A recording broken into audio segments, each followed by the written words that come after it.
Saudaraku, perlu antum ketahui bahwa Bapak Soekarno itu tidak meninggal, namun ngahyang moksa masuk ke dimensi lain, ruh dan jasad beliau. Suatu ketika, ruh dan jasad beliau karena berada di dimensi lain.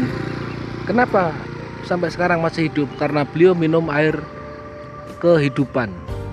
Maka suatu ketika, karena terakhir yang menerima wahyu Cakraningrat adalah beliau, sedangkan Satrio Piningit harus menerima wahyu Cakraningrat, maka ruh dan jasad beliau suatu ketika akan masuk ke raga Satrio Piningit.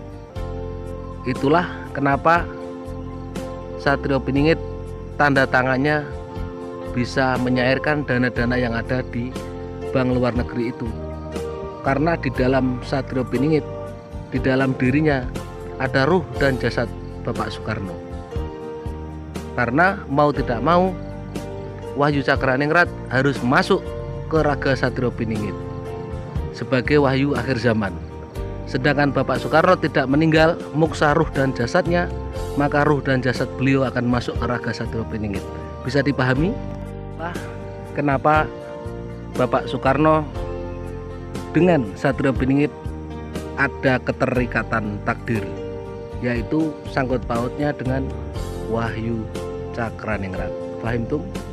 Satu lagi wahai saudaraku yang hendak anak ingatkan kepada antum yang membuat konten.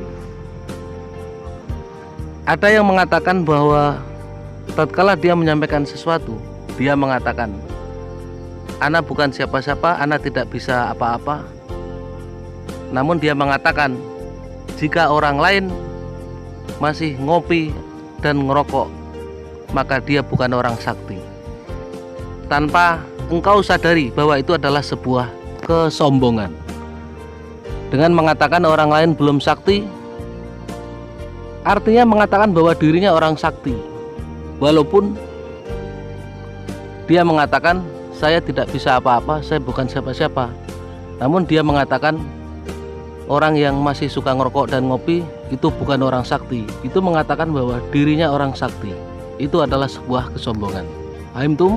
Wahai saudaraku, perlu antum ketahui bahwa para wali-wali mastur, wali yang disembunyikan oleh Allah Subhanahu wa taala, dia selalu menutupi kewaliannya. Dia selalu bertingkah laku yang aneh-aneh, yang tidak lazim di mata umum. Kenapa? Supaya dia dipandang bukan orang alim, dia dipandang orang bukan biasa. Kenapa? Karena dia tahu bahwa dia menyandang derajat wali mastur, wali yang tersembunyi dan disembunyikan. Maka dia harus menyembunyikan kewaliannya itu. Paham tum? Derajat kewalian itu banyak sekali martabatnya, namanya bermacam-macam. Ana akan menceritakan tim elit Satrio Piningit, baik dari kalangan para nabi dan aulia. Sedangkan kalangan para nabi ini adalah yang pertama, Nabi Ibrahim, karena mempunyai karisma hati yang teguh, diberikan oleh Allah sebuah tanggung jawab untuk mengendalikan iblis. Dan saat ini sudah dikondisikan di kerajaan laut sepertiga permuda. Nabi Yusuf mempunyai karisma yang sangat tampan. Beliau mempunyai ketampanan, diberikan tanggung jawab oleh Allah untuk mengendalikan jin, karena karakter jin adalah perayu. Jin terbuat dari api, saat ini dikondisikan di tempat di atas kerajaan laut selatan. Nabi Dawud alaihi salam, beliau mempunyai karisma di lisan. Maka Allah akan memberikan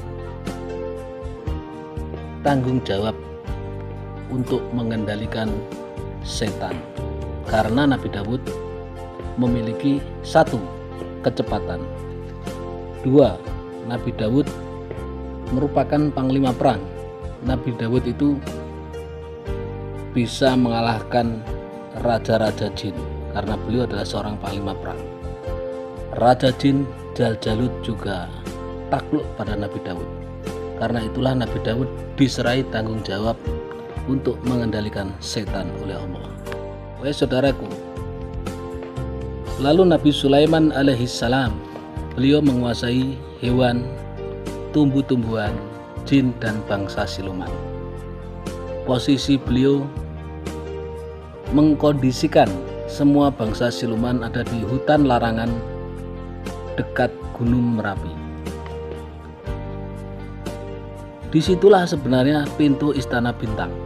Jika antum berani masuk ke hutan larangan, ada pintu-pintu yang seperti besi, itu adalah pintu masuk ke dalam Istana Bintang. Jika antum penasaran dengan harta peninggalan Nabiullah Sulaiman alaihissalam, ada di Istana Bintang, hutan larangan dekatnya Gunung Merapi. Paham tuh?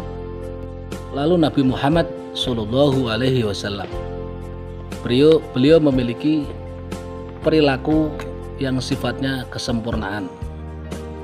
Maka beliau diserai oleh Allah sebuah tanggung jawab pengendali umat. Paham tuh? Hai saudaraku, jadi begitu sayangnya Allah kepada Satrio Piningit. Lalu Allah memberikan tugas para nabi dan para wali untuk membantu perjuangan Satrio Piningit sebagai utusan akhir zaman yang begitu sangat berat. Itu merupakan bentuk kasih sayang Allah kepada utusannya. Nama para nabi-nabi Allah yang ditugaskan oleh Allah untuk membantu perjuangan Satrio Piningit, di antaranya Nabi Ibrahim, Nabi Yusuf, Nabi Daud alaihissalam, Nabi Sulaiman alaihissalam, dan Rasulullah Muhammad sallallahu alaihi wasallam. Itu menunjukkan bahwa begitu cintanya Allah kepada Satrio Piningit. Paham tuh? Semoga penjelasan anak bermanfaat. Akhirul kalam. Assalamualaikum warahmatullahi wabarakatuh.